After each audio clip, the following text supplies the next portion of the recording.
पिछली वीडियो में अपना एक्सरसाइज 1.4 कंप्लीट हो चुका है और आज से अपन स्टार्ट करेंगे एक्सरसाइज 1.5। तो एक्सरसाइज में जाने से पहले इस वीडियो में मैं आपको कुछ इंपॉर्टेंट पॉइंट्स बताऊंगा एज अ इंट्रोडक्शन, ताकि एक्सरसाइज के क्वेश्चन को सॉल्व करना आपके लिए आसान रहे। और अगर पिछला किसी एक्सरसाइज का कोई वीडियो आपसे मिस हो गया हो तो इस वीडियो के डिस्क्रिप्शन बॉक्स में आपको पिछले सारे एक्सरसाइज का लिंक मिल जाएगा, आप जाके उन वीडियोस को देख सकते हो। और अगर किसी क्वेश्चन में आपको कोई डाउट हो तो अपने डाउट को क्लियर करने के लिए आप मेरे को ईमेल कर सकते हो। मेरा ईमेल एड्रेस आपको इस वीडियो के डिस्क्रिप्शन बॉक्स में मिल जाएगा। इन केस अगर आपको ईमेल करना नहीं आता है तो मैंने उसके लिए भी वीडियो बना रखा है ईमेल ट्यूटोरियल का, आपको लिंक डिस्क्रिप्शन बॉक्स में मिल जाएगा। आप जाके उन वीडियोस को देखकर ईमेल करना सीख सकते हो। फिर जब आप ईमेल करना सीख जाओ और आपको डाउट पूछना हो तो एक पेपर में आप अपने डाउट को लिख लीजिए, साथ में ये ज़रूर मेंशन कीजिए कि वो जो डाउट है वो कौन से क्लास का है और साथ में वो कौन से चैप्टर का है। फिर उस पेपर का फोटो खींच के आप मेरे को ईमेल कर दीजिए। तो ईमेल का जब आप करोगे तो मैं आपके लिए वीडियो बना दूंगा, ज़रूरत पड़ी तो मैं आपसे व्हाट्सएप नंबर भी शेयर कर दूंगा। इन केस अगर आप का डाउट फिर भी क्लियर नहीं हुआ तो आप मेरे को वीडियो कॉल करके, व्हाट्सएप पे वीडियो कॉल करके या मैसेज करके अपने डाउट्स को क्लियर कर सकते हो। तो आज अपन स्टार्ट करेंगे एक्सरसाइज 1.5। तो चलिए व्हाइट बोर्ड की तरफ चलते हैं और कुछ इंपॉर्टेंट पॉइंट्स को डिस्कस कर लेते हैं जो कि आपके लिए बहुत हेल्पफुल रहेगा। तो आप ये देख चुके हो अब तक पिछले एक्सरसाइज में कि रियल नंबर्स को, यानी कि रेशनल नंबर्स को, इरेशनल नंबर्स को कैसे आइडेंटिफाई आप कर सकते हो, terminating, non terminating, root value, और इसके अलावा आप उनको रिप्रेजेंट करना भी सीख चुके हो नंबर लाइन में। अब अपन ये देखेंगे कि जो रियल नंबर्स होते हैं जैसे कि रेशनल नंबर और इरेशनल नंबर, इनका एडिशन, सब्ट्रैक्शन, मल्टीप्लीकेशन और डिवीजन कैसे होता है। ठीक है, ये जो एडिशन, सब्ट्रैक्शन, मल्टीप्लीकेशन, डिवीजन होता है ये मैथ्स का बेस है। मैं आपको हमेशा से बताता आया हूं, पिछले क्लासेस में भी मैं आपको बता चुका हूं कि जो मैथ्स है ये सिर्फ चार चीजों पे बेस्ड है। चार स्तंभ है इसके, एक है एडिशन, सब्ट्रैक्शन, मल्टीप्लीकेशन और डिवीजन। आप कहीं पे भी कोई भी टॉपिक पढ़ोगे तो इन चार चीजों को आपका पढ़ना बहुत जरूरी है कि उसका एडिशन कैसे होता है, सब्ट्रैक्शन कैसे होता है, मल्टीप्लीकेशन और डिवीजन कैसे होता है। तो ये जो चार चीज है इसको हम लोग ऑपरेटर्स बोलते हैं, क्योंकि ये लोग ऑपरेट करते हैं। ठीक है, नंबर्स को ऑपरेट करके नया नंबर लेकर आते हैं। ठीक है, तो इसके लिए बारे में हम लोग अब जो टॉपिक पढ़ने वाले हैं वो टॉपिक है ऑपरेशंस ऑन रियल नंबर। ठीक है, रियल नंबर में ऑपरेशंस कैसे होगा। अब ऑपरेशन का मतलब यहां पर वो चीर फाड़ वाला ऑपरेशन नहीं है जो डॉक्टर लोग करते हैं।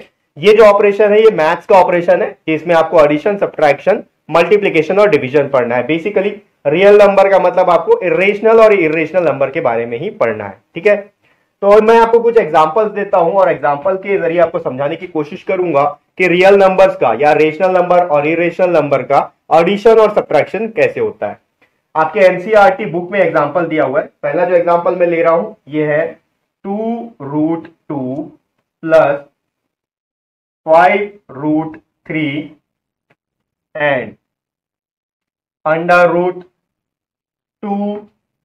माइनस 3√3। देखो, इस क्वेश्चन को या इस एग्जांपल को सॉल्व करने से पहले मैं आपको कुछ पॉइंट्स बता रहा हूं, आपको ध्यान में रखना है। कभी भी दो रूट वाले नंबर अगर आपको एक साथ मिल जाए तो हमेशा उनको सॉल्व करने से पहले यह देखना जरूरी है क्या उसमें कुछ कॉमन है। जो रूट वाला वैल्यू कॉमन आएगा उसी का एडिशन या सब्ट्रैक्शन पॉसिबल है। और अगर आपके पास कोई ऐसा नंबर है जैसे कि ये लिखा है 3√3, तो इसका मतलब होता है 3 इंटू √3, इन दोनों का आपस में मल्टीप्लीकेशन हो रहा है।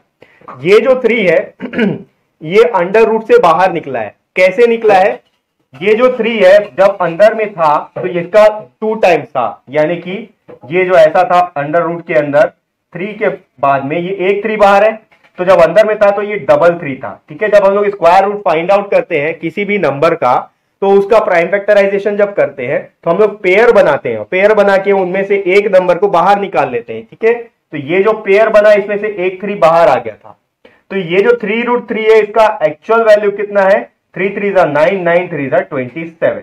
ठीक है, ये मैं क्यों बता रहा हूं, ये आपके मल्टीप्लीकेशन में काम आएगा। लेकिन ये मैं इसलिए बता रहा हूं कि ये जो 3√3 है, इसमें जब आप एडिशन या सब्ट्रैक्शन करोगे तो तभी आप कर सकते हो जब अंडर रूट वाला वैल्यू आपको कॉमन मिल रहा है। अगर अंडर रूट वैल्यू कॉमन नहीं है तो आप उसको एडिशन या सब्ट्रैक्शन नहीं कर सकते। ठीक है, इसके साथ एक चीज और आपको ध्यान में रखना है, अगर आपको ऐसा मिल जाए under root 3 into under root 3, दोनों का वैल्यू सेम है, जब आप इसको मल्टीप्लाई करोगे तो इसका आंसर 3 आएगा, इसका रूट हट जाएगा। कैसे हटेगा? देखो दोनों सेम है, ठीक है, दोनों सेम है, तो अगर आप इसको ऐसे लिख सकते हो अंडर रूट 3 इंटू 3। ठीक है, जब आप इस तरीके से लिख लोगे तो हम लोग स्क्वायर रूट जब फाइंड आउट करते हैं तो यहां पर पेयर बनाते हैं और पेयर में से एक नंबर बाहर निकाल लेते हैं। 3 इंटू 3 का एक पेयर है, अब इस पेयर में से एक नंबर अगर बाहर निकालेंगे तो आंसर आ गया 3। तो जब कभी भी दो सेम रूट वाले वैल्यू को आप मल्टीप्लाई करोगे तो उसका रूट हट जाएगा और आंसर वही आ जाएगा। ठीक है, तो ये पॉइंट्स आपको ध्यान में रखना है। अब अपन सॉल्व करते हैं इस क्वेश्चन को। यहां पर दिया है 2√2 प्लस 5√3 एंड √2 माइनस 3√3, इनका आपको एडिशन करना है या आपको इसको सॉल्व करना है। ठीक है, आप ऐड बोल लो या सब्ट्रैक्ट बोल लो, क्योंकि यहां पर माइनस भी आ चुका है। इसी क्वेश्चन में आप एडिशन और सब्ट्रैक्शन दोनों सीख जाओगे। ठीक है, तो जैसा कि मैं आपको बताया, यहां पर आपको कॉमन देखना है और उसको सॉल्व करना है। तो ये एक साथ है, पहला टर्म है 2√2 प्लस 5√3, अब एंड की जगह प्लस आ जाएगा, और यहां हो गया अंडर रूट 2 माइनस 3√3। ठीक है, तो एडिशन या सब्ट्रैक्शन करने के लिए आपको अलजेब्रिक एक्सप्रेशन वाला जो चैप्टर था वो आपको थोड़ा सा याद करना पड़ेगा। वहां हम लोग क्या करते थे, जो टर्म्स कॉमन होते थे एक जैसे, उनको हम लोग एक साथ ले आते थे और उसका एडिशन या सब्ट्रैक्शन कर सकते थे। सेम चीज यहां भी करना है। यहां पर देखो ये √2 वाला वैल्यू है, ये भी √2 वाला वैल्यू है, इन दोनों को मैं एक साथ ले आता हूं, ये हो जाएगा 2√2 प्लस अंडर रूट 2। अब यहां √3 और यहां भी √3 है, तो ये दोनों को मैं एक साथ कर लेता हूं, प्लस 5√3 और इसके सामने माइनस है तो माइनस 3√3। अब यहां पर इन दोनों में √2 कॉमन है। ठीक है, तो √2 को अगर मैं कॉमन निकालता हूं तो अंदर क्या बचेगा, यहां बच गया 2 प्लस ये √2 बाहर गया, तो इसके सामने अगर कुछ नहीं है इसका मतलब इसके सामने 1 है, क्योंकि मैं आपको बताया 3√3 का मतलब 3 इंटू √3 होता है। तो अंडर रूट 2 अगर आप 1 इंटू अंडर रूट 2 करोगे तो आंसर अंडर रूट 2 ही मिलेगा। ठीक है, तो इसका मतलब अंडर रूट 2 है, उसके आगे 1 है, प्लस यहां पर देखो इन दोनों का भी, ये दोनों सेम है कॉमन निकाल सकते हैं अंडर रूट 3 को, क्या बचेगा 5 और यहां पर माइनस और ये 3। ठीक है, √3 तो बाहर चला गया। अब सॉल्व करोगे तो ये हो जाएगा अंडर रूट 2 इंटू 2 प्लस 1 3। ठीक है, प्लस ये आ जाएगा अंडर रूट 3 इंटू 5 माइनस 3 हो गया 2। अब इसको हम लोग अरेंज करके कैसे लिखेंगे, ये जो इंटू 3 है इसको ऐसे नहीं लिखा जाता, ये 3 यहां पर आ जाएगा, तो ये होगा 3√2 प्लस ये आ गया 2√3। अब इन दोनों में जो रूट वाला वैल्यू है वो कॉमन नहीं है, इसलिए ये हमारा फाइनल आंसर हो जाएगा। ठीक है, तो इसी एक एग्जांपल में मैंने आपको ये भी बता दिया कि एडिशन कैसे हो सकता है और सब्ट्रैक्शन कैसे हो सकता है।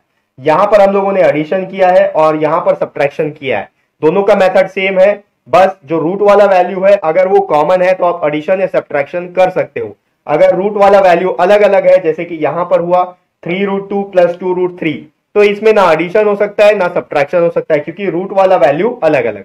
ठीक है, तो अब मैं इसको रद्द करता हूं और अपन देखते हैं कि रियल नंबर्स का मल्टीप्लीकेशन कैसे होता है।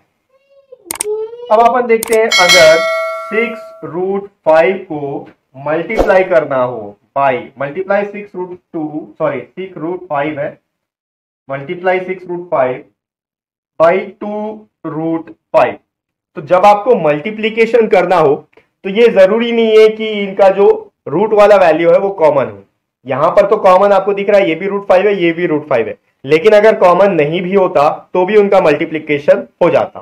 कैसे होगा, 6√5 को हम लोग लिखेंगे 6 इंटू √5 इंटू यहां आएगा, क्योंकि मल्टीप्लाई करना है तो दोनों के बीच में मल्टीप्लाई होगा, इंटू ये हो जाएगा 2 इंटू √5, यानी कि सबका मल्टीप्लीकेशन हो जाएगा। अब आपको ध्यान में ये रखना है कि यहां पर जब आप मल्टीप्लाई करोगे तो रूट के बाहर वाला वैल्यू वो आपस में मल्टीप्लाई होगा और रूट के अंदर वाला वैल्यू आपस में मल्टीप्लाई होगा। ठीक है, तो यहां पर देखो ये दोनों रूट के बाहर है 6 और 2, तो ये हो जाएगा 6 इंटू 2 इंटू रूट वाला वैल्यू ये और ये है √5 इंटू √5। ठीक है, तो ये हो गया 6 2 12। अब √5 इंटू √5 मैं आपको स्टार्टिंग में ही एग्जांपल में बता चुका हूं कि जब दो सेम नंबर रूट में हो और मल्टीप्लीकेशन कर रहा हूं उन दोनों का, तो रूट हट जाता है और एक नंबर आ जाता है। कैसे आता है वो मैं बता चुका हूं। तो √5 इंटू √5 ये हो गया इंटू 5। अब देखो 12 इंटू 5 अगर आप करोगे तो ये हो जाएगा 60, यानी कि इसका मल्टीप्लीकेशन करने पर इसका आंसर 60 आएगा। ठीक है, तो ये हो गया मल्टीप्लीकेशन। अब अपन देख लेते हैं कि इनका डिवीजन कैसे होता है। तो मैं इसको रब कर लेता हूं और इसका आगे का पार्ट देखते हैं। आपके पास एक नंबर है 8√15 और इसको डिवाइड करना है, डिवाइडेड बाय 2√3। ये जितने भी एग्जांपल मैं आपको बता रहा हूं ये आपकी एनसीईआरटी बुक में दिया हुआ है, वहीं से मैं इन क्वेश्चंस को आपको बता रहा हूं, सारा एग्जांपल दिया हुआ है। तो याद रखो जो डिवीजन है ये भी मल्टीप्लीकेशन की तरह ही होता है। ठीक है, जिस तरह से मल्टीप्लीकेशन में रूट के बाहर वाले टर्म्स आपस में मल्टीप्लाई होते हैं, वैसे ही डिवीजन में भी रूट के बाहर वाले टर्म्स आपस में डिवाइड हो सकते हैं और रूट के अंदर वाले टर्म्स आपस में डिवाइड हो सकते हैं। ठीक है, तो इसको अपन कैसे लिखेंगे। सबसे पहले तो इसको फ्रैक्शनल नंबर के फॉर्म में लिख लेते हैं, रेशनल नंबर के फॉर्म में। 8√15 डिवाइडेड बाई 2√3। अब यहां पर क्या होगा, इसको लिखने का एक और तरीका है, इसको आप ऐसे भी लिख सकते हो 8/2 √15/3। ठीक है, 15 और 3 दोनों रूट में है, इसलिए वो पूरा रूट एक साथ आप कर सकते हो। मैं आपको बता चुका हूं रूट वाला वैल्यू ही रूट वाले वैल्यू के साथ मल्टीप्लाई भी होता है और डिवाइड भी होता है, और रूट के बाहर वाला जो टर्म है वो आपस में मल्टीप्लाई या डिवाइड होता है। तो यहां पर देखो ऐसे लिख लो या ऐसे लिख लो, मतलब एक ही है। तो यहां से भी कैंसिल करो, यहां से भी कैंसिल करो, आंसर उतना ही आएगा। 2 1 2 2 4 8। अब रूट के अंदर जो चीज है ये भी आपस में डिवाइड हो सकता है। 3 1 3 और 3 5 15। तो फाइनल आंसर क्या बचा, यहां बच गया हमारे पास 4√5। ये इसका आंसर होगा, क्योंकि डिनोमिनेटर में दोनों जगह 1 आ चुका है, तो ये इसका आंसर हो गया। तो इसी तरीके से आपको रियल नंबर का या फिर रेशनल और इरेशनल नंबर का एडिशन, सब्ट्रैक्शन, मल्टीप्लीकेशन और डिवीजन करना है। ठीक है, ये कुछ अलग नहीं है। अगर आपने अलजेब्रिक एक्सप्रेशन वाला चैप्टर अच्छे से पढ़ा है पिछले साल अलजेब्रा, तो आप यहां पर इजीली इसको सॉल्व कर सकते हो। और अगर नहीं भी पढ़ा है, आपको कोई कंफ्यूजन है, तो भी मैं आपको बहुत अच्छे तरीके से समझाऊंगा, आप हर क्वेश्चन को बहुत अच्छे तरीके से कर पाओगे। अब इसके आगे कुछ और पॉइंट्स है, उसको भी देखते हैं। मैं पहले इसको रब कर लेता हूं। अब कुछ इंपॉर्टेंट पॉइंट्स अपन देखते हैं। अगर आप किसी रेशनल नंबर और इरेशनल नंबर का एडिशन करोगे तो आपका आंसर हमेशा इरेशनल ही आएगा, यानी कि जो भी आंसर आएगा वो नंबर इरेशनल होगा। इसी तरीके से जब आप किसी भी रेशनल नंबर और इरेशनल नंबर का सब्ट्रैक्शन करो तो भी आपका जो आंसर आएगा वो इरेशनल नंबर होगा। ठीक है, और अगर आप किसी भी रेशनल नंबर का और इरेशनल नंबर का मल्टीप्लीकेशन करते हो, मल्टीप्लीकेशन करोगे तो भी इसका जो आंसर होगा वो आपके पास एक इरेशनल नंबर आएगा। देखो R for rational, I for irrational है। ठीक है, लेकिन अगर आप कभी दो इरेशनल नंबर का अगर डिवीजन करते हो, ठीक है, या फिर मल्टीप्लीकेशन करते हो, दोनों का मल्टीप्लीकेशन या फिर दोनों का आपस में डिवीजन, दोनों इरेशनल नंबर है, तो इस केस में आपका आंसर रेशनल नंबर भी हो सकता है और इरेशनल नंबर भी हो सकता है। ठीक है, ये कोई याद रखने वाली चीज नहीं है, कोई कहीं पर पूछता नहीं है, कहीं एग्जाम में नहीं आता, लेकिन फिर भी आपको ध्यान में रखना है, क्योंकि इससे रिलेटेड हो सकता है कि आपको क्वेश्चन में एक्सरसाइज में कुछ क्वेश्चन पूछ दे, आपको कुछ एग्जाम्पल दे देगा, कुछ नंबर दे देगा जिसमें कुछ इरेशनल नंबर होंगे, कुछ रेशनल नंबर होंगे, मल्टीप्लीकेशन होगा या एडिशन होगा, और आपको पूछेगा जो इसका आंसर आएगा वो रेशनल होगा या इरेशनल। तो आप इस पॉइंट को अगर आप ध्यान में रखोगे, ये पॉइंट अगर आपके माइंड में रहेगा, तो आप उसका आंसर बता सकते हो। ठीक है, अब इसको मैं रब करता हूं और कुछ आइडेंटिटीज के बारे में अपन देख लेते हैं। ठीक है, अब देखो जैसा कि आप एडिशन, सब्ट्रैक्शन, मल्टीप्लीकेशन, डिवीजन देख चुके हो, तो उसी के अकॉर्डिंग मैं बता रहा हूं, अगर कोई वैल्यू रूट के अंदर में A B इस तरीके से लिखा हुआ है, तो आप इसको under root A into under root B ऐसे भी लिख सकते हो, ठीक है। यानी कि ए के जगह कोई नंबर दिया होगा आपको, बी के जगह कोई नंबर दिया होगा, ठीक है। तो आप इसको इस तरीके से लिख सकते हो। देखो ए बी लिखा है, इसका मतलब इनके बीच में मल्टीप्लीकेशन हो रहा है। ये आपको पूरा रिलेट करना है अलजेब्रिक एक्सप्रेशन चैप्टर से, ठीक है। अगर आपको अलजेब्रिक एक्सप्रेशन अच्छे से आता है तो ये सब चीज आपके लिए बहुत ईजी रहेगा, क्योंकि आगे हम जो आइडेंटिटीज देखेंगे वो पूरा का पूरा अलजेब्रिक एक्सप्रेशन से मिलता जुलता है, ठीक है। तो इसके अलावा और मैं कुछ बता देता हूं। अगर यहां पर लिखा है मान लो under root A divided by B, ठीक है, इसके जस्ट पहले हमने एग्जांपल देखा है, तो इसको आप किस तरीके से लिख सकते हो, under root A divided by under root B, इस फॉर्म में भी लिख सकते हो, ठीक है।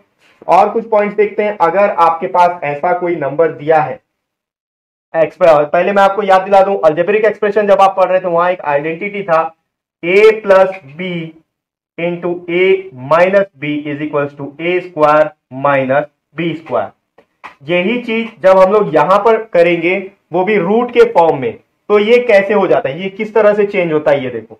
अगर यहां पर दिया है under root A plus under root B into under root A minus under root B, ठीक है। तो यहां पर देखो ये ए का वैल्यू है, ये बी का वैल्यू है, ए प्लस बी और ए माइनस बी। तो इसका आंसर क्या होगा, ए का स्क्वायर यानी कि अंडर रूट ए का स्क्वायर, ठीक है, माइनस बी का स्क्वायर यानी कि अंडर रूट बी का स्क्वायर। यहां पर ए और बी का वैल्यू अंडर रूट ए और अंडर रूट बी है।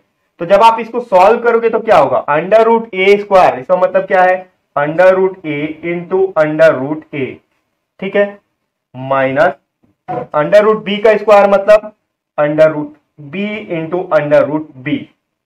अब आपको मैं थोड़ी देर पहले बता चुका हूं, जब दो वैल्यू रूट में हो और दोनों सेम हो तो वहां से रूट हट जाता है मल्टीप्लीकेशन के टाइम पे।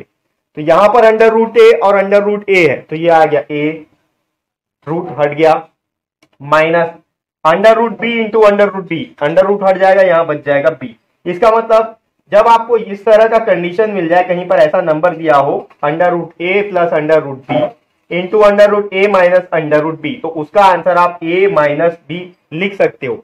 अब यहां पर आपको ए और बी दिया हुआ है, जब आप एक्सरसाइज के क्वेश्चन सॉल्व करोगे तो हो सकता है वहां पर ए और बी के जगह कोई नंबर दिए हो, जैसे कि under root 4 plus under root 5 into under root 4 minus under root 5। तो आपका आंसर क्या आएगा, ए का वैल्यू यानी कि 4 और बी का वैल्यू यानी कि 5 और दोनों का सब्ट्रैक्शन, वो आपका आंसर आ जाएगा, ठीक है। मैं इसको रब करता हूं, इसी तरह के कुछ और पॉइंट्स हैं, अपन उसको भी देखते हैं। अब अगर आपको कोई ऐसा नंबर मिल जाए कि यहां पर लिखा हुआ है ए प्लस अंडर रूट बी और उसमें साथ में दिया है ए माइनस अंडर रूट बी, तो इसका आंसर क्या होगा, इसका आंसर ऑब्वियसली ए स्क्वायर माइनस बी होगा, क्योंकि ये पिछले जो आइडेंटिटी मैं आपको बता चुका हूं उसे रिलेट करता है, ठीक है। ए स्क्वायर माइनस बी क्यों होगा, क्योंकि यहां पर देखो ए के ऊपर कोई भी रूट नहीं है, सिर्फ बी के ऊपर रूट है, तो ये ए plus B into A minus B, answer क्या होना चाहिए, ए स्क्वायर माइनस बी स्क्वायर। तो ए के ऊपर कोई रूट नहीं है, इसका मतलब ए इंटू ए तो ए स्क्वायर हो गया, लेकिन बी के ऊपर रूट है, यहां भी रूट है और यहां भी रूट है, तो under root B into under root B अगर आप करोगे तो सिर्फ बी आएगा, ठीक है। इसके अलावा और देखते हैं, अगर आपके पास ये कंडीशन दिया हुआ है under root A plus under root B into under root C plus under root D, तो इसका आंसर क्या आएगा, बहुत सिंपल है। इसका जो आंसर है, देखो यहां कुछ भी चीज कॉमन नहीं है, ठीक है, दो बार रिपीट नहीं हो रहा है, ए बी सी डी, या समझ लो आपको यहाँ पर दिया 2 3 4 5, under root 2 under root 3 under root 4 under root 5, अब कुछ भी मैच नहीं हो रहा है, ठीक है। ए प्लस बी, अगर ए प्लस बी होता तो ए प्लस बी का होल स्क्वायर होता। तो इस कंडीशन में हम लोग क्या करते हैं, पहले इस वाले नंबर से इन दोनों को मल्टीप्लाई करते हैं, उसके बाद इस वाले नंबर से इन दोनों को मल्टीप्लाई करते हैं। तो जब आप ऐसा करोगे तो फाइनल आपके पास क्या आंसर आ जाएगा, यहां आएगा अंडर रूट ए सी, क्योंकि A into C, under root A into under root C, A C हो गया, plus B into D, under root B D हो गया, प्लस फिर से अब सॉरी बी डी नहीं आएगा, ए इंटू सी फिर A into D, under root A D हो गया, फिर प्लस अब इससे मल्टीप्लाई होगा दोनों, under root B into under root C, ये हो गया under root B C, plus under root B into under root D, ये हो गया अंडर रूट बी डी, ठीक है। यहां पर कुछ भी कॉमन नहीं है, इसलिए इसका रूट नहीं हटेगा, ठीक है। आगे देखते हैं और कुछ। एक लास्ट आपको बता देता हूं, अगर आपके पास कंडीशन है under root A plus under root B का होल स्क्वायर, तो ये कंडीशन आपका अलजेब्रिक एक्सप्रेशन का एक आइडेंटिटी है, उससे मैच करता है। आपके पास था ए प्लस बी का होल स्क्वायर। ठीक, अगर आपको इसका फॉर्मूला याद हो तो फॉर्मूला था A square plus 2ab plus B square. तो यहां पर क्या है, का वैल्यू जो है ए अंडर रूट ए है और बी का अंडर रूट बी है, रूट वन है, इसलिए आंसर में थोड़ा सा फर्क पड़ेगा। क्या पड़ेगा, देखो ए स्क्वायर है तो यानी कि अंडर रूट ए का square plus 2 into under root A into under root B, ठीक, प्लस बी का स्क्वायर यानी कि अंडर रूट बी का स्क्वायर। तो जब आप इसको सॉल्व करोगे तो ए स्क्वायर का मतलब क्या हो गया, अंडर रूट ए स्क्वायर का मतलब है under root A into under root ए, तो वहां पर रूट हट जाएगा, तो ये हो जाएगा ए प्लस, यहां से रूट नहीं हटेगा क्योंकि यहां पर दोनों अलग अलग वैल्यू है, कॉमन नहीं है, यहां ए है और यहां बी है, तो यहां पर आ जाएगा 2 अंडर रूट ए बी, ऐसे भी लिख सकते हो या फिर दोनों को अलग अलग भी लिख सकते हो, under root A into under root B, plus यहां पर भी अंडर रूट बी का स्क्वायर है तो under root B into under root B, B आ जाएगा। ठीक है, तो इतने सारे जो आइडेंटिटीज अभी मैं बताया हूं इनको आपको याद रखना है, क्योंकि इन सबके हेल्प से जो हमारा क्वेश्चन का सॉल्व करने का तरीका होता है वो इजी हो जाता है। ठीक है, अगर आपको आइडेंटिटीज आते हैं तो आपको मल्टीप्लाई करने की जरूरत नहीं, आप डायरेक्ट आइडेंटिटी में पुट करोगे और आपका आंसर आ जाएगा। ठीक है, तो कुछ और इंपॉर्टेंट पॉइंट्स बचे हुए मैं इसको रब करता हूं और एक और इंपॉर्टेंट पॉइंट है उसको भी देखते हैं। टॉपिक जो अपन देखेंगे वो है रेशनलाइज द डिनोमिनेटर, या फिर सिर्फ रेशनलाइज करने के लिए बोलेगा, रेशनलाइज द डिनोमिनेटर। आपको डिनोमिनेटर को रेशनलाइज करना है, यानी कि उसको रेशनल नंबर के फॉर्म में लाना है। ठीक है, अब आपको रेशनल नंबर के फॉर्म में लाना है तो कैसे, सपोज एक एग्जांपल ले रहा हूं आपके टेक्स्ट बुक से, 1/√2 दिया हुआ, तो आपको पता है कि जो डिनोमिनेटर है यहां पर √2 है और √2 एक इरेशनल नंबर है। अगर इसको रेशनल नंबर के फॉर्म में लाना है तो हम लोग क्या करेंगे, बहुत सिंपल है, इंटू अंडर√2 डिवाइडेड बाई अंडर√2 कर देंगे। तो देखो जब दोनों साइड अंडर√2 से डिवाइड अगर हम लोग करेंगे तो इस नंबर पे कोई फर्क क्यों नहीं पड़ेगा, क्योंकि यहां पर अंडर√2 कैंसिल हो जाएगा, तो फाइनल आंसर यही बचेगा। ठीक है, लेकिन आपको रेशनलाइज करना है इसलिए ये जो मेथड है ये आपको फॉलो करना पड़ेगा। जो भी डिनोमिनेटर में रूट पे वैल्यू दिया है उससे आपको मल्टीप्लाई कर देना है, न्यूमरेटर और डिनोमिनेटर दोनों को। यहां पर आपको ध्यान ये रखना है कि सिर्फ डिनोमिनेटर को आपको रेशनलाइज करना है, न्यूमरेटर आपका इरेशनल नंबर हो सकता है। ठीक है, तो जब आप इसको सॉल्व करोगे तो अंडर√2 इंटू 1, तो ये आ गया अंडर√2 डिवाइडेड बाई √2 इंटू √2, अब दोनों रूट में है और सेम नंबर है तो रूट हट जाएगा, आंसर आ जाएगा 2। तो यहां पर देखो डिनोमिनेटर जो था पहले इरेशनल नंबर था, अब वो रेशनल नंबर हो चुका है।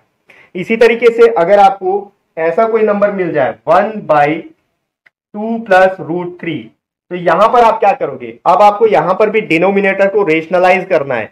यहां पर √3 जो है इरेशनल नंबर है, आपको कुछ ऐसा करना है कि यहां पर जो डिनोमिनेटर है वो रेशनल नंबर बन जाए। तो हम लोग क्या करेंगे, यहां पर इस कंडीशन में यहां पर अगर प्लस दिया हुआ है तो हम लोग यहां पर माइनस से मल्टीप्लाई और डिवाइड करेंगे। जैसे कि 2 प्लस √3 दिया हुआ है तो हम लोग 2 माइनस √3 डिवाइडेड बाई 2 माइनस √3 करेंगे। ठीक है, ये चीज आपको ध्यान में रखना है, अगर प्लस दिया है तो माइनस माइनस, और अगर माइनस दिया होगा तो आपको प्लस प्लस कर लेना है। ठीक है, तो आपका रेशनल नंबर इजीली बन जाएगा। तो यहां पर अब क्या होगा, इसको अगर 1 से मल्टीप्लाई करेंगे तो यही चीज आएगा, 2 माइनस √3 डिवाइडेड बाई, आप यहां पर देखो 2 प्लस √3, ठीक है, इंटू 2 माइनस √3, यहां पर आप डायरेक्टली आइडेंटिटी पुट करके इसका आंसर ला सकते हो। ठीक है, आइडेंटिटी क्या होता है, ए plus B into A minus B होता है ए स्क्वायर माइनस बी स्क्वायर, तो 2 minus √3 divided by A square यानी कि 2 का स्क्वायर माइनस बी का स्क्वायर यानी कि अंडर√3 और अंडर√3 का स्क्वायर, तो अंडर√3 का स्क्वायर। ठीक है, ये क्या आएगा, 2 माइनस √3 डिवाइडेड बाई 2 का स्क्वायर यानी कि 2 इंटू 2, ये हो गया 4 माइनस अंडर√3 का स्क्वायर। अब अंडर√3 का स्क्वायर यानी कि अंडर√3 इंटू अंडर√3, तो रूट हट गया, बच गया सिर्फ 3। तो अब क्या हो जाएगा, ये हो जाएगा 2 minus under root 3 divided by 4 minus 3 हो गया 1। अब ये 1 जो है वो भी एक रेशनल नंबर है, ठीक है, इसके ऊपर से रूट हट गया मतलब रेशनल नंबर हो गया। अब आप इसको फाइनली 2 माइनस रूट 3 लिख सकते हो, क्योंकि अगर किसी का डिनोमिनेटर 1 है तो डिनोमिनेटर लिखो या ना लिखो कोई फर्क नहीं पड़ता, ठीक है। तो ये इस एक्सरसाइज के लिए इंट्रोडक्शन के लिए लास्ट पॉइंट है, और जितने भी पॉइंट्स मैंने अभी आपको बताया है सारे सारे बहुत इंपॉर्टेंट है। इन सारे पॉइंट्स को आपको ध्यान में रखना है। इन सारे पॉइंट्स को ध्यान में रखते हुए हम लोग नेक्स्ट वीडियो से एक्सरसाइज 1.5 के क्वेश्चन को लेना स्टार्ट करेंगे।